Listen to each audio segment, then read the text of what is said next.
Approved na naman tayo guys sa panibagong loan application ngayong 2026. Yes po, legit siya na nag-a-approve at nagpapautang kahit po PhilHealth ID lang ang meron ka at kahit may utang ka pa po sa ibang loan application. So ngayon guys, in-applyan ko po itong bagong loan application na to. Tinry ko rin talaga kasi may existing loan pa rin talaga ako sa tatlong loan application guys. So tinry ko din itong bagong loan application kung maa-approve ako at hindi ako nabigo guys. Yes, approve po yung aking loan application. At ito pong loan application na to ay si Loan Pro. So as of now, may 41 rating siya at 5.0 stars. So alam ko na guys kung bakit 5.0 stars ang kanyang rating. So napakataas guys kasi nag-a-approve siya. Pero syempre, wag nyo muna itong a-applyan kasi bagong loan app. Dapat alamin nyo muna kung magkano yung mauutang nyo, kung magkano yung interest, at kung hanggang kailan siya bayaran. Kaya ako muna yung nag-apply sa inyo guys para ma-share ko sa inyo yung video na to. Pero bago tayo dumako dito kay Loan Pro, syempre kung hindi ka pa po dyan nakasubscribe sa aking YouTube channel, kindly click the subscribe button, turn on the notification bell, and be updated lagi sa aking mga latest uploads. Kasi every video po na ina-upload ko, kumukuha ko ng 2 lucky winners.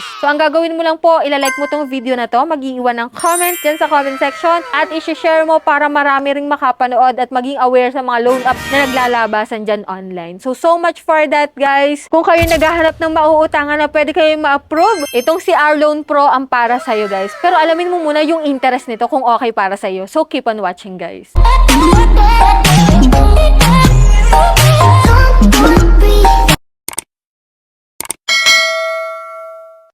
So, bago tayo mag-start guys, syempre, disclaimer, hindi po tayo agent at promoter nito. So, sa katunayan nga po, in-applyan ko muna siya para sa inyo guys, para makita nyo naman dito sa video natin kung okay para sa inyo yung magiging interest niya, kung magkano ba ang pwedeng ipautang nitong si Loan Pro sa atin. So, ito nga pong si Loan Pro, ganyan po yung kanyang logo at ito po ay mada-download po sa App Store. So, kung mag-a-apply ka dito guys, ito po yung process ng pag-apply dito. Syempre, magla-login ka using your active mobile number. Click mo yung apply now. So, ilalagay mo lang po yung number mo dito, get OTP, then click mo po yung sign in. And after nun guys, mag-i-start ka ng mag-fill up ng iyong personal information. Click mo yung continue and then work information po. And then sa emergency contact, 3 contact number lang naman po yung hihingi nila. And after nun guys, may credit standing, magtatanong lang naman po sila dito kung ikaw ay may overdue sa ibang loan application, kung may utang ka na before, and then click mo yung continue. And dito po, ito po yung mga ID na kailangan dito guys, kahit po PhilHealth, voter ID, postal ID, driver license, pwede po dito, kahit pa TIN or SSS, pwede po yan. Click mo lang po yung continue pag na-upload mo na po yung iyong ID. And then may face identification lang po sila dito. Take a photo lang po. And then after nun guys, pwede mo pong makuha yung pera mo sa e-wallet or bank transfer. Kapag e-wallet po yung pinili mo, pwede po sa GCash, PayMaya, and GrabPay. And after nun guys, ito po yung offer nila sa akin. Bilang first timer, 700 pesos to 30,000 po yung pinaka pwede nating mautang talaga dito guys. So may other products rin like flash loan, PesoSure, pero Loan Pro po yung kinilig ko dito. So, click natin yung no more. And ito nga guys, may instant 10,000 po silang ini-offer dito kay Loan Pro. Ang loan period po dito ay 4 months to pay. Yes, nakalagay kasi dito guys is 120.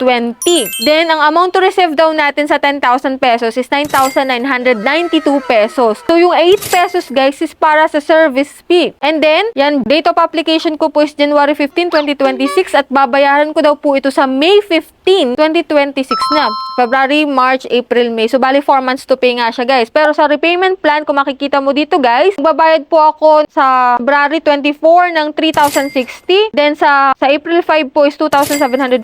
And then, sa May 15 po is 2,740 pesos. So, click ko dito, guys, yung apply now. At yan, apply for a loan anytime, anywhere. So, yan, loading tayo, guys. At ito, success. Your application is under review. Once approved, the money will be credited to your bank account. So, click ko yung confirm dito, guys. At yan, under review po yung ating application, which is 10,000 pesos. Tapos, 9,992 pesos yung marireceive natin. Biruin mo, guys, 8 pesos lang yung service fee. Compare mo dun sa ibang loan application na na-apply natin na halos kalahati yung tinatagpas nila para sa service fee at interest. Pero, syempre, naka-encounter na tayo ng ganito, guys. So, marami na po tayong loan application na in-applyan na same po yung 10,000 yung nasa loan details, 9,992, guys. So, hindi ko na rin mabilang kung pang ilan itong si Loan Pro. Sa mga nakita ko na ganito yung loan details. So dito guys, kung gusto nyo siyang itry, why not? Pero ito nga guys, ito po yung aking result ng aking application. At yan, approve po yung aking application, which is, hindi siya 10,000 guys. 2,000 po yung na-approve sa akin. At ang na-receive ko lang po is 1,200